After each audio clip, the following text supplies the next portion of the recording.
You're listening to Spring River Chronicle. Audio on the go. First National Banking Company. Get checking that pays with Super Plus Checking at FNBC. Can a gift ease trauma? By Lauren Siebert. A forgotten tradition and a special animal unit has been enlisted to help in law enforcement and emergency situations in Sharp County, thanks to the combined efforts of the Red Mule, Constable Michael Orsh and Cherokee Village Officer Jeremy Rose. The animals are actually stuffed toys donated at the Red Mule, to be distributed to various officers and agencies throughout Sharp County, to be used in traumatic situations, to ease the fear felt by children in different situations, in which the authorities may be contacted. Rose explained when the toys would most likely be used, and by whom. Law enforcement, and firemen as well.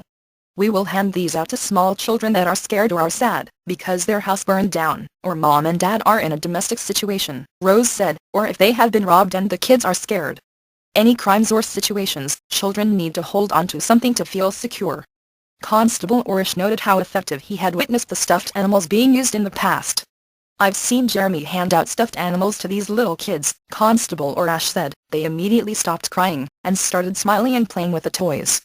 They even started talking to us, Orsh noted, which can be helpful to not only the children but the overall situation as well. They wouldn't even talk to us until then, they were scared to do it, and didn't understand they could until then, Orsh said. One hope from the officers involved is to help kids understand that police officers are there, to help and should not be feared, a common misconception children may have when parents make jokes, such as you better be good or he'll take you to jail. It's not uncommon, and they're not doing it with bad intentions, they are just telling that to get them to act right, Rose said. We want to help them to take that road in life, but we want to be friendly and not through fear. We don't want them to be afraid of us, obviously we want them to respect law enforcement, but we want them to feel we're their friends.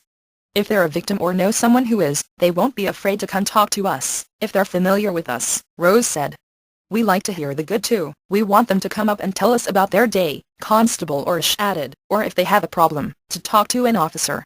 The idea for carrying and handing out stuffed animals to children in tough times has become a forgotten tradition in law enforcement.